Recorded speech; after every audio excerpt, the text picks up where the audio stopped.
Olá, bom dia, tudo bem para você, com vocês? Galerinha do sexto ano, estou aqui mais uma vez. Lembro que eu falei para vocês que eu ia falar para vocês sobre a tipologia do narrar e os elementos da narrativa? Então, que nós não fizemos a questão 18, 19 e 20 do Aprender Sempre, certo? Que eu primeiro ia falar para vocês sobre os elementos da narrativa. Então vamos começar com a etimologia do texto, tá? O texto. O texto, ele vem do radical tecido, tá? Aqui, ó, radical tecido. Vamos pensar que o tecido é uma tessitura, tá? O tecido é uma tessitura. É uma costura, tá? Que deriva a trama, que a trama é como se fosse um tipo de costura também, de ponto, por exemplo, que se dá em tricô, tá? Dá-se em tricô. Ou no crochê. E na literatura seria uma matéria-prima do enredo, da história, dos acontecimentos, né? Então, aqui eu coloquei esse fuxicos. Lembra do. Vocês sabem o que é fuxico? Cada fuxico desse, a gente transforma numa coxa de retalho de fuxico. Tem umas de retalho e tem umas que são feitas de fuxico. Então, o texto é exatamente isso. A narrativa você vai costurando, costurando e forma um conto, um texto, certo? Os elementos da narrativa, eu coloquei aqui vários pente, tá? Então, os elementos da narrativa, eles são 5. Ó, se vocês virem aqui, ó, PENT, formou a palavra pente. P, personagem, E, espaço, N, narrador, T, de tempo, E, de enredo, tá? Então, para vocês nunca esquecerem os 5 elementos da narrativa, é só pensar na palavra pente, que seria personagem, espaço, narrador, tempo e enredo. O personagem, há 3 tipos de personagem. O personagem principal, que é o protagonista, o antagonista e o coadjuvante. Certo? Vocês se lembram desses personagens? Vamos lá. O personagem principal, protagonista, é aquele que aparece na maioria dos capítulos e desempenha o papel mais importante, certo? É o protagonista. É o personagem principal. O antagonista é aquele que atrapalha o protagonista na realização do seu objetivo. E o coadjuvante, todos aqueles personagens que possuem participação na história, mas que não aparecem o tempo todo. Tá? Eles não aparecem o tempo todo. Então, resumindo, os personagens são definidos pelos seres que dentro da narrativa sofrem ou executam ações. Dessa forma, os personagens podem ser constituídos como seres animados, como pessoas e animais, ou inanimados, dando vida aos objetos e plantas, né? Porque quando a gente dá vida a objetos e plantas como se fossem seres humanos, nós temos a linguagem da personificação, né? Ela vai dar característica do ser humano ao ser inanimado. Eu coloquei essa capa aqui da Branca de Neve, a Bruxa e os 7 Anões, porque para vocês verem, na história da Branca de Neve, quem é a personagem principal? Quem é o antagonista e quem são os coadjuvantes? Então, aqui nessa capa, você sabe bem quem é a principal, quem é a antagonista e quem são os coadjuvantes, certo? Branca de Neve, Bruxa e os 7 Anões.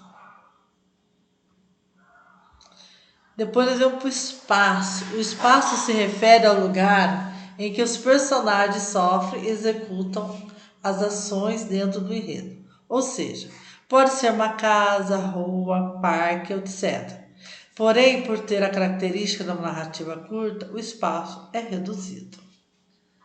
Aí nós vamos no narrador, nós temos o narrador em primeira pessoa, que é definido como aquele que, além de narrar a história, também participa do enredo, colocando os verbos em primeira pessoa. Assim também é chamado de narrador personagem. E nós temos o narrador observador, é o tipo de narrador que não participa do que está acontecendo na trama, mas apenas relata os fatos desconhecendo do passado e futuro dos personagens. Logo, os verbos utilizados são na terceira pessoa. E temos o narrador onisciente. Esse tipo de narrador também não aparece no decorrer da história, porém é de seu conhecimento o passado e o futuro dos personagens. Nós temos o tempo cronológico e o psicológico, tá? O que é um tempo cronológico e o psicológico? O tempo cronológico, ele ocorre no tempo de duração da narrativa mês, dia, entendeu? Ocorre quando a passagem do tempo segue a ordem do relógio, né? Ele segue a ordem do relógio. É marcado por algumas palavras do tipo ontem, uma semana, depois, algum tempo atrás, ou às 6 horas, então ele vai marcar, né, a duração do tempo de dia. Já o psicológico, ele ocorre quando a personagem está pensando, imaginando, relembrando ou sonhando. É um tempo que não se pode contar no relógio, pois o que durou uma década num sonho pode ter passado no tempo cronológico apenas uma noite. Então, tá? O cronológico é contado no relógio e o psicológico não. É o que a personagem está pensando, imaginando, relembrando, sonhando, tá? E chegamos ao esqueleto da narrativa. Por que eu chamei de esqueleto da narrativa e coloquei um esqueletinho aqui? Porque o enredo é uma narrativa, é o esqueleto da narrativa, ou seja, ele é sustentado, ele sustenta a narrativa, o esqueleto. O enredo possui 3 partes: a introdução. Nessa parte, normalmente são apresentados o lugar e o personagem principal e tudo está em harmonia. Complicação ou conflito. Nessa parte, surge um problema que tira toda a harmonia da história e que precisa ser resolvida rapidamente. E o desfecho do clímax, que é a parte mais dificultosa da história, em que a personagem principal mais se arrisca para depois conseguir resgatar uma paz ainda maior do que no começo da história, certo? Então aqui nós terminamos o nosso curso.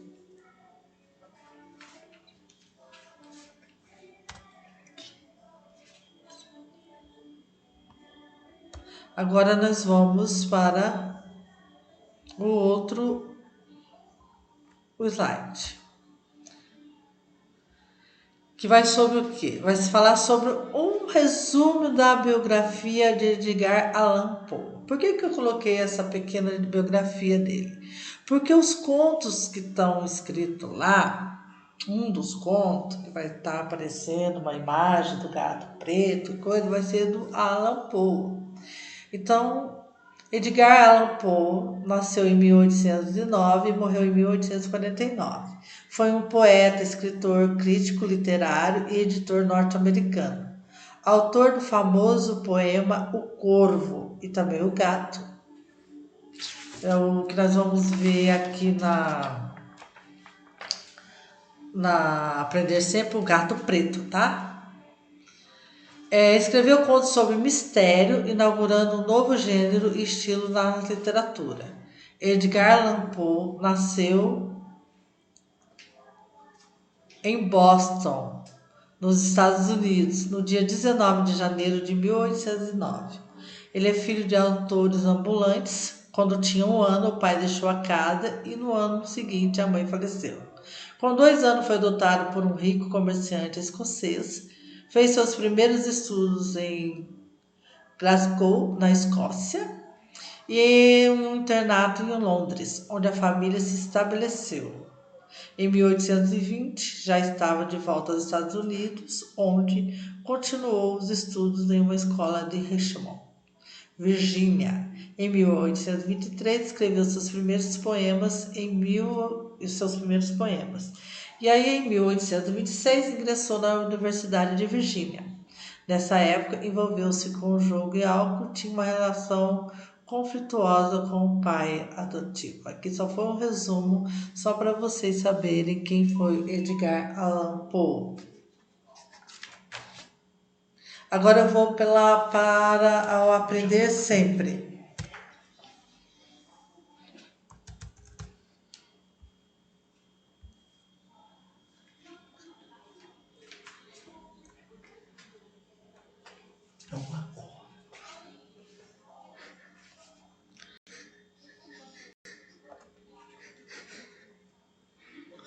Vamos lá, a página. Onde está? 18, 19, 20. A garganta tá meio ruim, por isso que eu falei um pouco baixo, assim mesmo.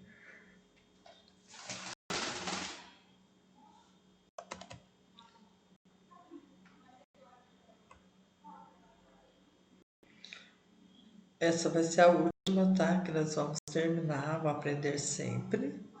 Se vocês tiverem qualquer dúvida, por favor, pode me chamar ou no horário que eu vou estar apresentando, mas geralmente a minha primeira e segunda aula, vocês estão na escola de online. Eu quero mesmo que vocês assistam e depois vocês vão até o grupo do WhatsApp para poder fazer as atividades propostas tanto por mim ou por outros professores, tá? Eu vou falar quem não tiver essa apostila ainda do Aprender Sempre, por favor, pode buscar na escola nas terças-feiras e quinta-feiras, das 10 às 15 horas, tá? Então, nós vamos fazer aqui a 17ª, que é a 17. Alunos, agora vocês passarão por uma experiência no qual terão que analisar 2 trechos de conto de suspense. Primeiro, apenas leiam esses 2 trechos. O primeiro trecho está escrito de forma indireta, quer dizer, o narrador utiliza de suas próprias palavras para contar a história. E o segundo trecho está escrito na forma direta, significa que os personagens, por meio de suas falas, contam a história. Então, se aqui tá, o primeiro texto está escrito de forma indireta, então e o narrador utiliza das suas próprias palavras, então aqui nós vamos dizer que é o discurso indireto, certo? E o segundo trecho que está escrito na forma direta, que significa que as personagens, a voz das personagens que estão na história, é o discurso direto. Então, vamos analise os trechos e responde as perguntas. Trecho 1. Maria lembrou-se então de que na casa vizinha morava Dona Mercedes, cozinheira de mão cheia, e sem pensar 2 vezes correu até lá. Perguntou se por uma acaso ela sabia fazer sopa de pão com miúdos. Ai, pão com miúdos não deve ser bom não, né? A vizinha disse que sabia, explicou que primeiro ela teria que colocar o pão de molho em uma xícara de leite e depois despejar o pão no caldo e antes que ferva, explicou que era para acrescentar os miúdos. Maria perguntou à vizinha se seria só isso. Sua vizinha afirmou que sim. Maria Gula virou para a vizinha e disse que isso ela já sabia e voou para a sua cozinha para que não se esquecesse da receita. No dia seguinte, como o marido lhe pediu que fizesse um ensopado de batatas com toicinho, a história se repetiu. E Maria foi novamente pedir ajuda a Dona Mercedes, perguntando-lhe se ela sabia fazer ensopado de batatas com toicinhos. E como da outra vez, tão logo a sua boa amiga lhe deu todas as explicações. Maria Angula lhe disse que isso ela já sabia. E correu imediatamente para sua casa a fim de prepará-lo. Com isso acontecia todas as manhãs. Dona Mercedes acabou se enfesando. Maria Angula vinha sempre com a mesma história, dizendo que isso ela já sabia. Para arroz de carneiro e para a dobradinha, repetia sempre que isso eu já sabia. Por isso a mulher decidiu dar-lhe uma lição, e no dia seguinte, Maria Angula novamente foi à procura de Dona Mercedinha. Dona Mercedes perguntou a Maria sobre o que ela queria, e ela lhe respondeu que nada, só gostaria de atender o seu marido e que queria um jantar de calda de tripas de bucho. Dona Mercedes, que lhe disse que isso era fácil demais, antes que Maria Angula a interrompesse, começou a ensinar.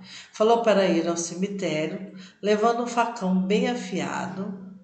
Então ela falou assim: vai até o cemitério, levando um facão bem afiado. O que será que ela ia fazer no cemitério, hein? Levando um facão bem afiado. E depois que esperasse chegar ao último defunto do dia, e sem que ninguém a visse, retirasse as tripas e o estômago dele. Falou para que quando ela chegasse em casa, lavasse muito bem e cozinhasse com água, sal e cebolas. Depois deixasse ferver uns 10 minutos, acrescentasse alguns grãos de amendoim e assim estaria pronto. E o prato mais saboroso que existe. Como sempre, Maria Angula disse que isso ela já sabia. E num piscar de olhos, estava ela no cemitério esperando pela chegada do defunto mais fresquinho. Trecho 1. Vamos para o trecho 2. Maria lembrou-se então de que na casa vizinha morava Dona Mercedes, cozinheira de mão cheia, e sem pensar duas vezes correu até lá. Minha cara vizinha, por acaso a senhora pode fazer sopa de pão com miúdos? Claro, Dona Maria. É assim. Primeiro coloca-se o pão de molho em uma xícara de leite, depois despeja-se este pão no caldo e antes que ferva acrescenta o seu miúdos. Só isso? Só, vizinha. Ah, disse a Maria Angulo, mas isso eu já sabia.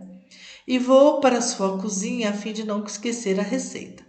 No dia seguinte, como o marido lhe pediu que fizesse um ensopado de batatas com toicinho, a história se repetiu.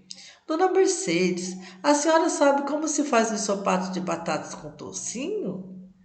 E como da outra vez, tão logo a sua boa amiga lhe deu todas as explicações, Maria Angulo exclamou. Ah, é só? Mas isso eu já sabia, e correu imediatamente para casa a fim de prepará-lo. Com isso acontecia todas as manhãs. Dona Mercedes acabou se enfesando. Maria Angula vinha sempre com a mesma história. Ah, é assim que faz o arroz com carneiro? Mas isso eu já sabia. Ah, é assim que se prepara a dobradinha? Mas isso eu já sabia. Por isso a mulher decidiu lhe dar uma lição e no dia seguinte, Dona Mercedinha, o que deseja, Dona Maria? Nada, queria só que meu marido. Nada, querido, só que meu marido quer comer no jantar um caldo de tripas e bucho e eu. Ah, mas isso é fácil demais, disse Dona Mercedes. E antes que Maria Angula se a interrompesse, continuou. Veja, vai ao cemitério levando um facão bem afiado e depois espere chegar o último defunto do dia. E sem que ninguém a veja, retire as tripas e o estômago dele. Ao chegar em casa, lave-os muito bem e cozinhe-os com água, sal e cebolas.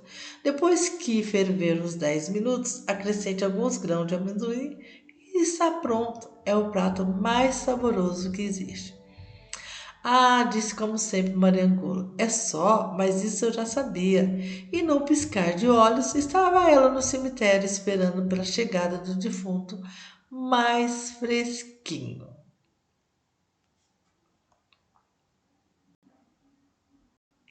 Ah,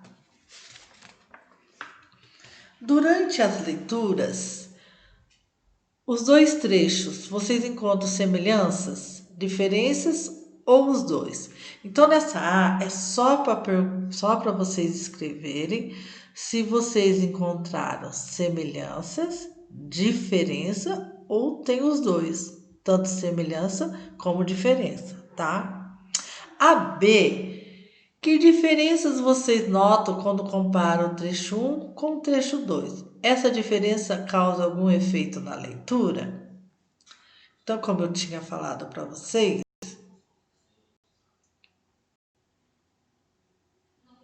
o trecho 1, ele é uma de forma de discurso indireto, né? Ó, Maria lembrou-se de que na casa vizinha morava Dona Mercedes, cozinheira de mão cheia, e né? E sem pensar duas vezes, correu até lá. Perguntou se por uma acaso ela sabia fazer sopa de miúdos. E a vizinha disse que sabia. Então aqui nós temos o quê? O discurso indireto, certo? Então é o narrador que dá voz à personagem. Tudo bem? Que é o narrador que vai dar voz ao personagem.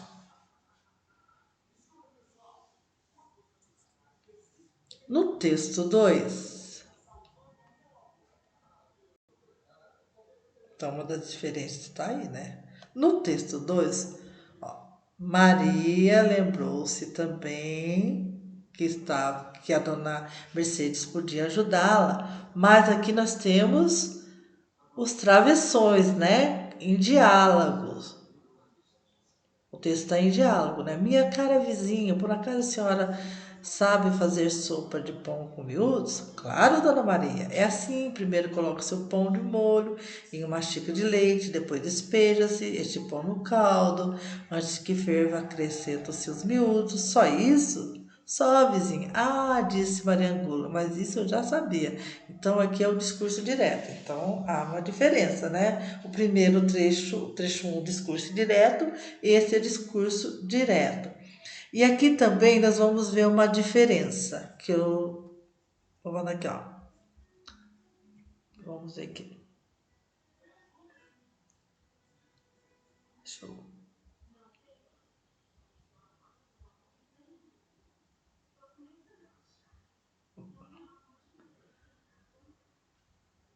Vamos... Aqui, ó.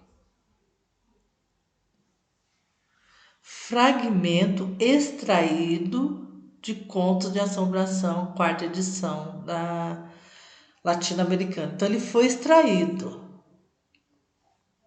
Então ele foi extraído do original. Então aqui ele foi extraído do original, certo? Então aqui ele é um texto original. Já o texto 1,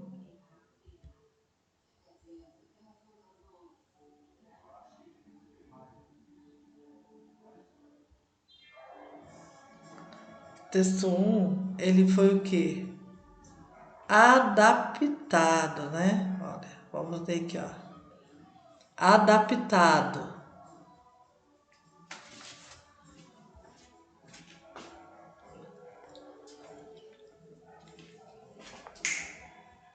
Foi um texto adaptado, ó. Deixa eu aqui. Que nós podemos ver que é um texto, olha, adaptado de contos de assombração. Então esse texto aqui, ele foi adaptado para fazer essas atividades, para ver qual a diferença de um texto que foi original e um texto que foi adaptado para fazer as atividades. Então, aqui vocês, essas explicações que eu dei aqui para vocês, do discurso direto, do indireto, né? Desse texto original e outro adaptado, então são as diferenças, certo?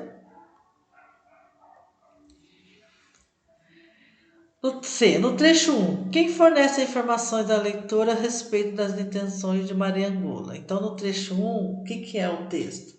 Quem fornece?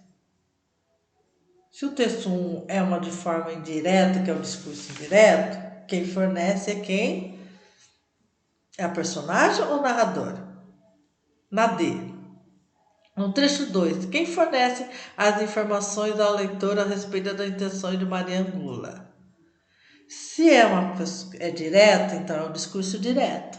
Quem tem a voz aqui é o narrador ou é a própria personagem? Não é? E aqui na B, voltando aqui na B, essa diferença causa algum efeito na leitura? Então, causou algum efeito de diferença quando nós lemos o trecho 1 e o trecho 2? Porque o trecho 1 foi um discurso indireto, ele foi, né, foi um pouco mais cansativo, né, a leitura. Agora já no texto 2, com o diálogo, ele já foi mais, eu achei mais assim, não cansativo e eu gostei mais, se interagiu mais, certo? Qualquer dúvida, por favor, vocês estejam me chamando no PV, tá? Então vamos no 18. Leia um trecho do conto Maria Angula e em seguida responda. Maria Angula, devolva as minhas tripas e o meu estômago, e que você roubou da minha santa sepultura.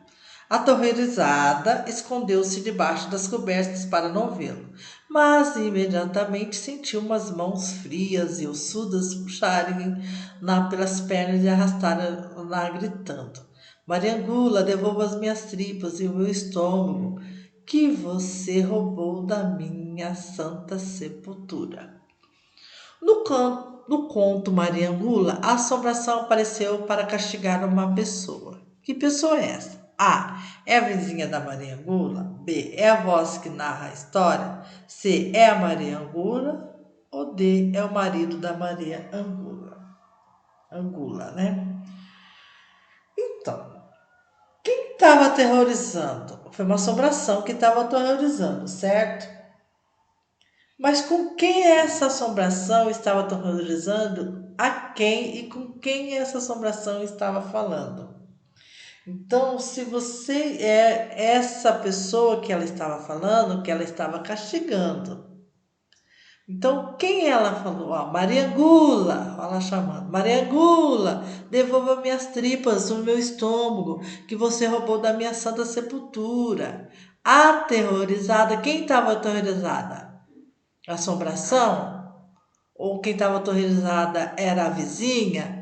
Quem estava aterrorizada era o marido da Mariangula ou era a Mariangula? Aterrorizada, escondeu-se debaixo das cobertas para não vê-lo mais vê-lo. Mas imediatamente sentiu suas mãos frias e ossudas, puxaram-na pelas pernas e arrastaram-na gritando: Mariangula, devolva as minhas tripas e o meu estômago que você roubou da minha santa sepultura. Então, qual vocês marcariam? A letra A, B, C ou D? Vamos para 19. Aquela último slide que eu passei para vocês é sobre esse autor que fez esse livro, que esse aqui foi feito, adaptado em história em quadrinhos, que é de Edgar Allan Poe. O Gato Preto e em quadrinhos. Leia atentamente os elementos que compõem na capa desse livro e em seguida marque o alternativo que ela corresponde. Então aqui nós vemos um gato preto, né? Uma noite sombria e ele está sem um olho, olhando um olho fixamente para a gente, né? Para nós. Então analisando essa capa. E o que nós vimos lá a biografia de Allan Poe. Ele é um livro de contos de fada? Ele é um livro de contos de aventura? Ele é um livro de receitas ou é um livro de contos de mistérios? Qual dessas alternativas vocês escolheriam? E a última, o texto abaixo é uma parte tirada do conto O Médico Fantasma. Leia-o. Para ganhar a esposa, não, desculpa, para ganhar a aposta, era preciso atravessar a rua e bater a mão no portão do cemitério. O garoto que tinha topado o desafio correu, parou na frente do portão e começou a fazer careta para o amigo. Depois se encostou ao portão e tentou bater a mão nele. Foi quando percebeu que ela estava presa. Extraído de Pietro Heloísa. Lá vem a história outra vez. Contos do Folclore Mundial, São Paulo, Companhia das Letrinhas, 1997, página 67. Então, se ele foi extraído, então ele é um conto original, né? Ele não é adaptado. O marca alternativa correta e o trecho lido representa o final do conto, início do conto, conflito do conto ou desfecho do conto.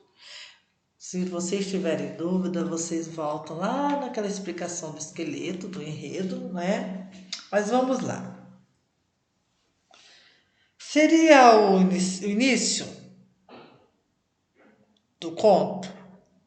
Ó, para ganhar aposta, mas é que aposta? Vocês não mencionou que é aposta. Eu também não sei qual é a aposta. Será que poderia ser o início do conto? Não iniciou, né? Não sei quem é a aposta.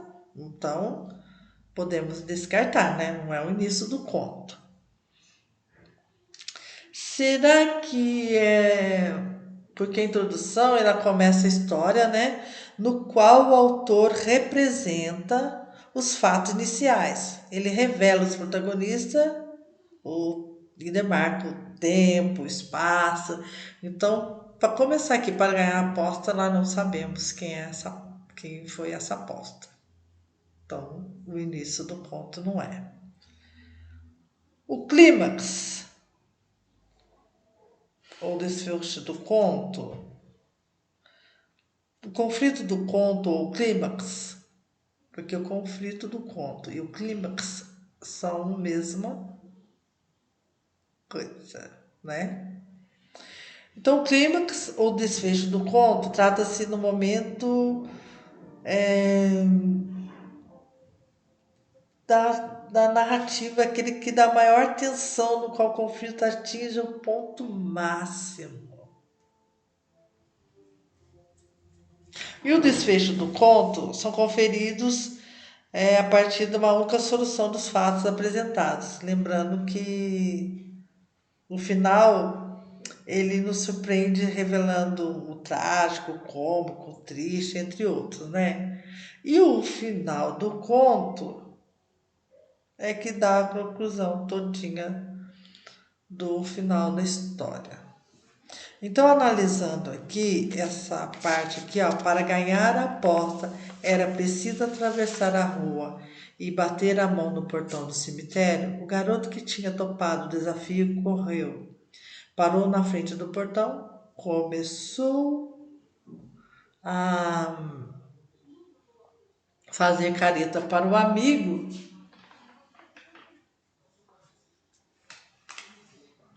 Depois se encostou ao portão e tentou bater a mão nele. Foi quando percebeu que ela estava presa. O que vocês acham que é essa daqui? Vocês acham que é o final do conto, início do conto, conflito do conto, ou desfecho do conto? Então, como eu disse para vocês, ela não está falando qual é a aposta, certo? Então, não pode ser o início do conto. Com o final do conto, ela fala que acontece com a mão. Vamos ver se ela fala o que acontece com a mão. Encostou a mão no portão, tentou bater a mão dele, foi quando percebeu que estava presa. Só que ela não é o final do conto, porque ela não conta como o que aconteceu com a mão dele. Conflito ou clímax. Apresenta algum problema? Aqui está apresentando algum probleminha? Olha. Depois se encostou no portão, tentou bater a mão nele e foi quando percebeu que ela estava presa. Então aqui teve um probleminha da mão presa, certo?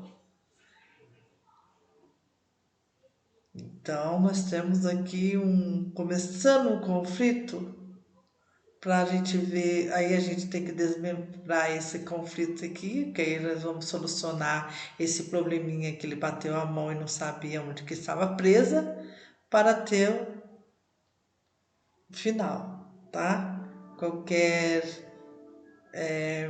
dúvida, por favor, me chame no PV. Bom, aqui termina a nossas atividades do Aprender Sempre. A primeira parte eu fiz a primeira a 12 questão, né? Aí depois a segunda parte foi das 13 até a 17. E depois eu parei porque eu ia falar para vocês, como eu falei para vocês, eu ia explicar sobre os elementos da narrativa.